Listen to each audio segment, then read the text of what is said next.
So if let's say your priority customer is certain bank, Yes. then there's a chance that your margin can be higher. Got it. Ah, So in a simple terms, bank of course would prioritize those who has money in the account. Correct. To be one of the conditions. So advantage because you need that deposit. Correct. So automatically you become the priority. Yes, priority. Yes. Okay, that makes sense. Guys, it's Eric here, so welcome back to our channel. So for today, right, this video, you'll probably be curious.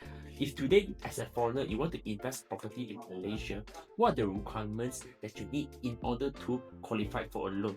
So for today's video, right, I've invited one of my closest banker, where he will share about what are the things that you should take note of before you apply a loan in Malaysia, and also what are the advantage or benefits that you should know of. So if you want to find out, watch this video. And before I start, probably Aaron, okay, he's our special guest today. You can share a bit about yourself. Okay. So my name is Aaron. Thanks for the invitation, Harris.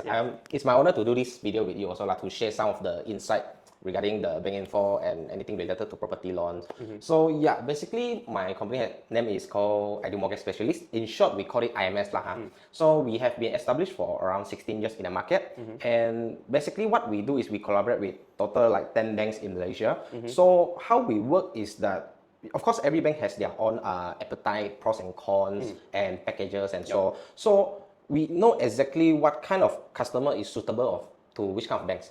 So this way we can help our clients to select the most suitable bank for them and find out the most suitable package for them, so that way they don't have to go to like each and every one of the banks and can just save all the time.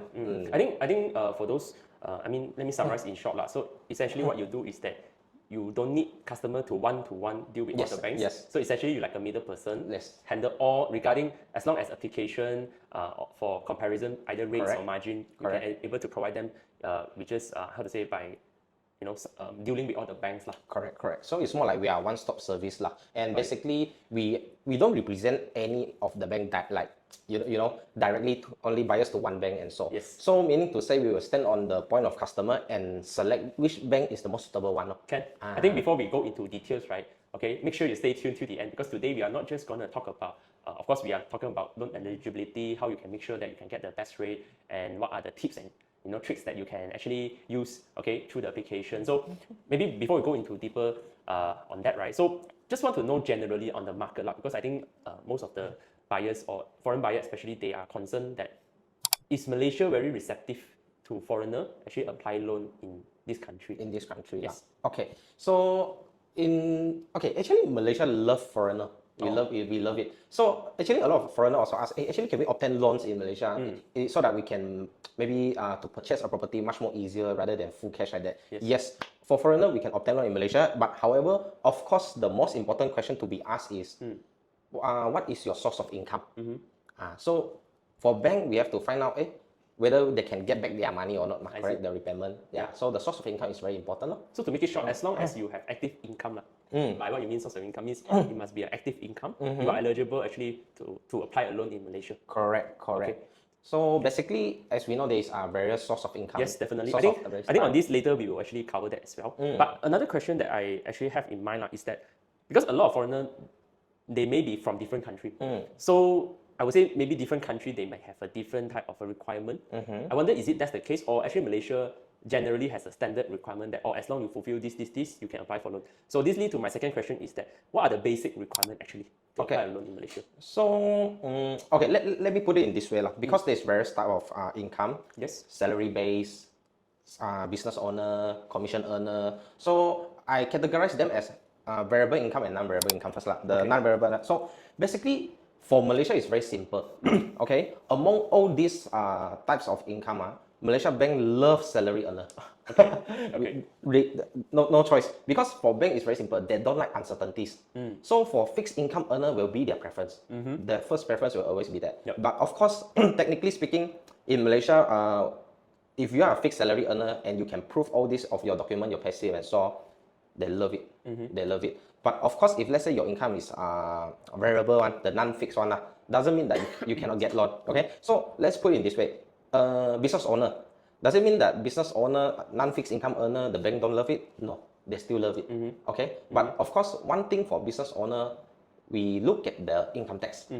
This one is a very crucial document for us. Understand. So in order for us to prove their income, and so they have to make sure they got their income tax sorted out. Lor. Understand. So it's actually quite standard lah. I mean, it's the usual lah. As Yes. long you submit your tax Correct. timely and accordingly, and as long as if let's say you're earning basic, you have the proper documentation like the standard lah, bank statement, payslip. Generally, you can already get a loan. Lah. Correct, Okay. correct. I think that's quite straightforward.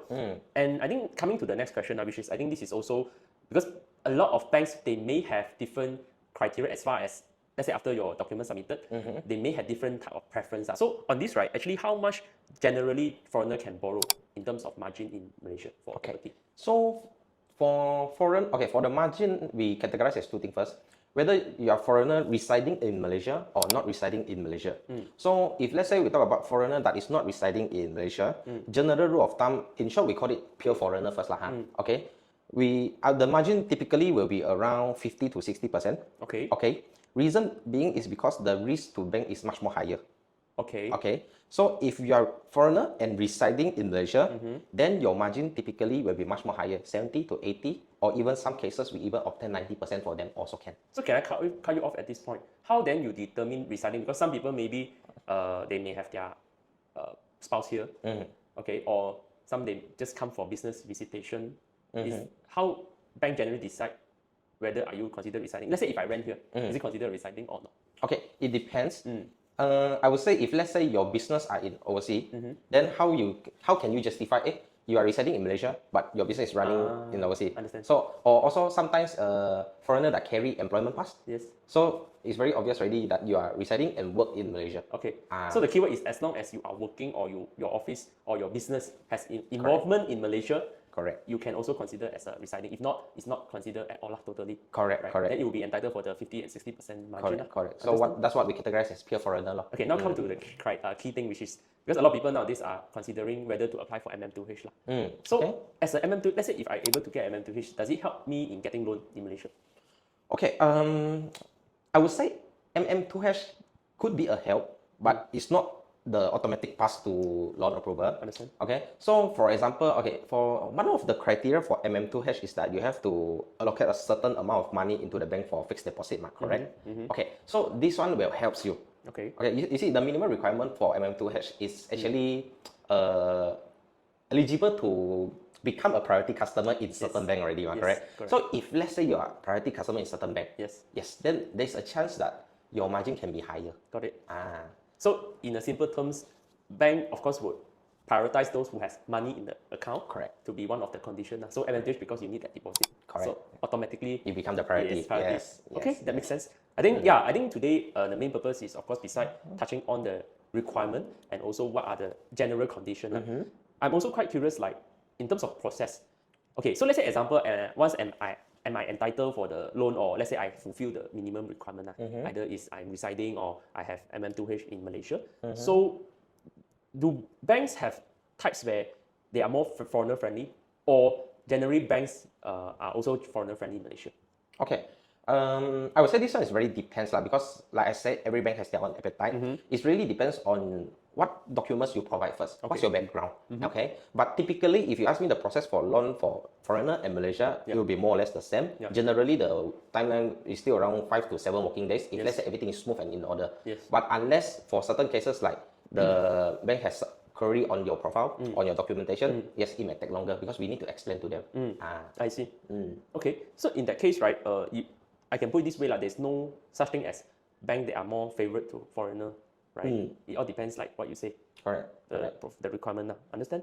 Then in your case, have you actually done any cases where buyer not just buying for condo to stay, but also like other types of loan, for example, maybe buying for shops or maybe for business or personal use? Because I'm quite curious is that what are the different type of property or loan that are eligible for foreigner besides buying home for stay? Is there any other loans that they can go for, like commercial or industrial, for example, those type of properties? Okay, technically, foreigner are not supposed to purchase commercial property in Malaysia really? Unless it's for business use. Interesting. So if let's say you are buying under your individual name, then of course I think this one the guideline may not be what lah. Understand. So it is more strict lah in terms of the requirement if you were to purchase something not for stay, right? Yes. Especially for business use. Okay. Yes. Unless you're buying for business use, then you can go for commercial property and so on. Okay. Now we go into specific. Let's say, example, we focus on condo lah, or staying, own stay type of properties lah. Generally, what type of loan are given to the foreigners? Because I'm sure that some buyers or some people may query lah, how is the condition? What is the the benefit of getting loan in Malaysia? Okay. So typically, there's only 3 types of loans in Malaysia lah. The term loan, semi-flexi, full flexi. Okay. So I will skip term loan lah because even we in Malaysia hardly use it anymore. We will just focus on semi-flexi and full flexi. Okay. Technically, these 2 packages serve has the same objective lah, is to save interest. It's just for semi-flexi and full flexi, the withdrawal are slightly different only. I see. Okay. But if let's say for foreigner who is not residing in Malaysia, you don't get to enjoy the benefit of withdrawing your excess fund. That's what I can say. Okay. So in terms of cost saving, actually, both are about the same, right? It's about the same. So long you put in more money, the excess money, then you can offset the interest already. I see. Then is there any other things that beside the withdrawals, I mean, in terms of benefit lah, that people may need to also compare? Because I'm sure some bank may offer something more. I'm not sure. Like beside this flexi and semi-flexi, is there any other benefits? Yes, of course. Every business has to make money, even banks lah, correct? So if let's say certain client, they are very rich one. The moment they got their loan, they dump in 100%. Yes. So technically, the bank don't earn any interest. Yes, correct. So of course, certain bank the allocation may be slightly lower. Some bank will cap at 30%. Some bank 70%. Okay. Some bank don't even have capping. Wow. So it really depends on what is the client preference first. So if let's say they tell me, Akron, I don't want to let the bank to earn me any interest. I like to put all my money inside. Then of course, we will go for the bank that has no capping at all. Okay. But if let's say certain client they say, no, I'm not going to put my excess money here. I got better elsewhere to put. Then of course, doesn't matter for them already. Okay. How do you see, like as a foreigner, if they apply like a long-term loan? Because I don't know for foreigner lah. Actually, do they have like a maximum tenure? For example, I think local is 35 years lah. But for foreigner, do they entitle for shorter tenure or longer tenure? Also same thing. It really depends on their profile also. I have some certain client who got 35 years also. Yes. But of course for red, I would say whether you're Malaysian or foreigner or not it doesn't really that much difference lah. Even I have certain cases before for pure foreigner, they still get a very good rate. So it doesn't mean that longer tenure may be, because some buyer may be concerned is that if I apply for longer tenure, right, the interest charges on the loan also is higher. Yeah, some people may have this concern. Okay. Yes. So if let's say their concern is about the total interest charged by the bank lah. Of course, typically in Malaysia, the lock-in period for banks usually is 3 to 5 years. Okay. So after 3 to 5 years, if you want to do settlement, by all means, there's no extra charges. But it's just it doesn't mean that within the 3 to 5 years you cannot do any early settlement. You still can, but maybe certain bank they will impose some early settlement fees only. Okay.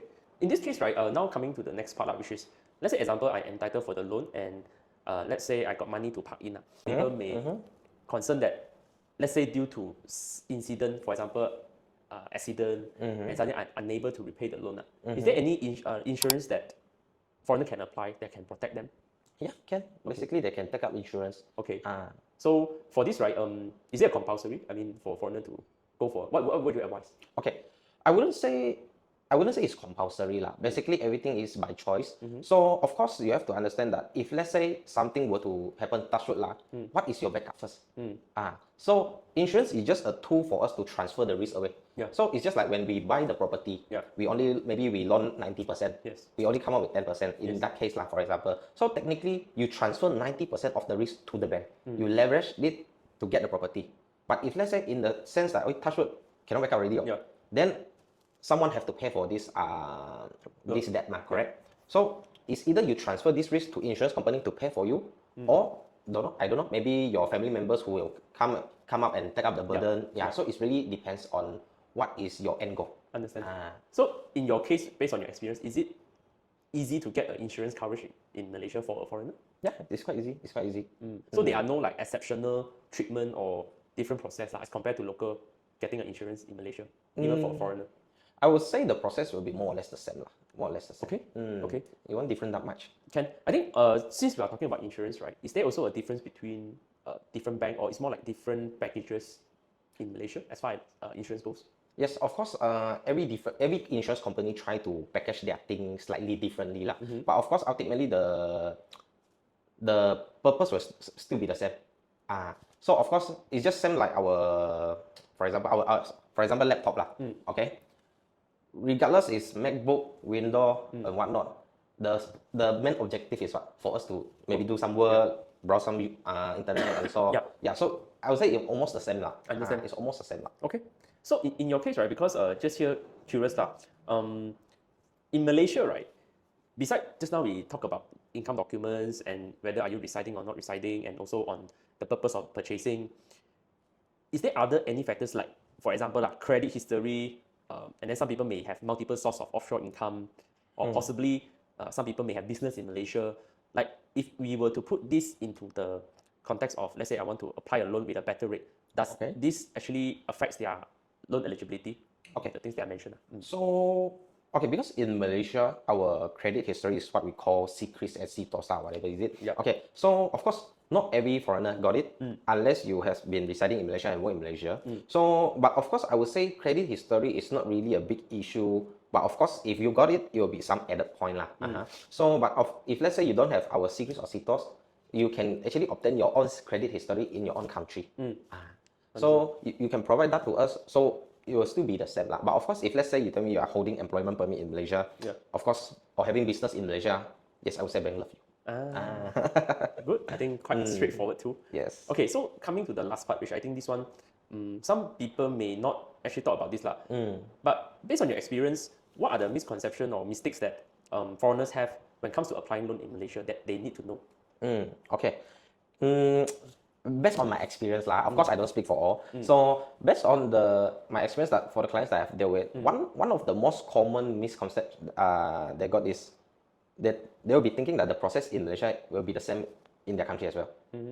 So in Malaysia, the requirement, of course, it varies from bank to bank. Okay, but typically for foreigner, it will be slightly stricter because it's very difficult for our banks to verify their document.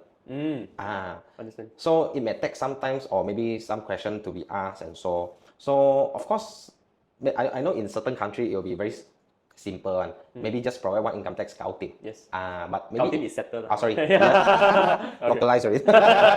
Yeah. So this I think for process wise, this is the one of it lah. And another part is that the benefit of MM2H. Yes, of course MM2H is helpful, but like I said, it's not automatic ticket for loan approval.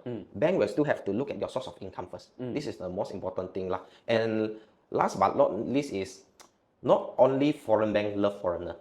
Some of our local banks also love foreigner. It's just that, like I said, depends on what you got to show to the bank first. Great. I think, based on the discussion today, right, if let's say you watch until this point and you have some question that is not covered today, right, actually below we have included a form where actually you can fill in. And of course, after this, our specialist will actually help you to look into your profile and give you a better recommendation. So I think before the video end, right, is there any advice that you can give any foreigner or any people who may be planning to buy a property in Malaysia?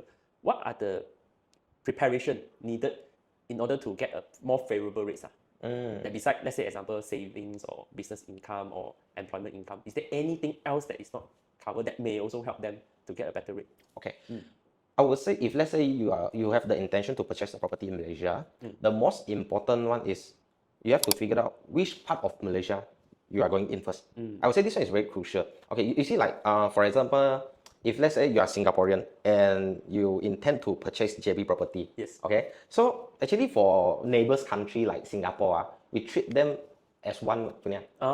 So technically Singaporean can also get the same benefit as Malaysian in terms of loan lah and so. But of course, if let's say you are not from Singapore and you intend to purchase a property maybe in JB, in KL or whatnot, actually for bank, most of the time the question they will ask is what is the purpose of purchasing first. Then from there we drill down to like look at the documentation and so and so. Yes. So of course, if let's say you have the planning to purchase in Malaysia but you don't know where to begin, so I think you can look for Harris to inquire first regarding the price range and so. Then after that we only look at your income document, see whether it's suitable or not. But of course, if let's say your income document is not so suitable at the moment for a certain amount of range, then we will advise you to go for the the suitable range. Yes. And yeah, from there we will see what can be done. Great. I think today's session has been very helpful for me also because I think, to conclude, I think few things that today we actually cover. Number one, we actually talk about what are the bank perception on foreigner, which just now you mentioned that actually generally are quite welcoming. Yeah, it's quite right? welcoming. And secondly is the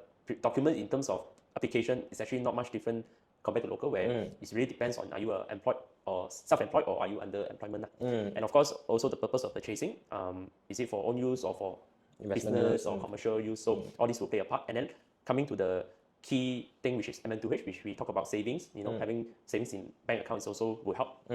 And of course, last but not least, which we also talk about, just now you mentioned what type of property you're buying, where you buy also matters. So I think all this, if you still find that there are still questions not answered, right? So like I said, we have included a link below, so you can actually press in. And of course, I also want to thanks also Aaron for dropping by. And if you guys still have more questions, or probably now you know the loan requirement and you want to go deeper into property selection, okay, feel free to like and subscribe, because for the next video, I'm going to cover is what are the foreigner top favorite properties to purchase in Malaysia. So if you are curious to find out, stay tuned for our next video. So again, thanks for watching. Make sure to like and subscribe, and see you guys next video. Bye bye.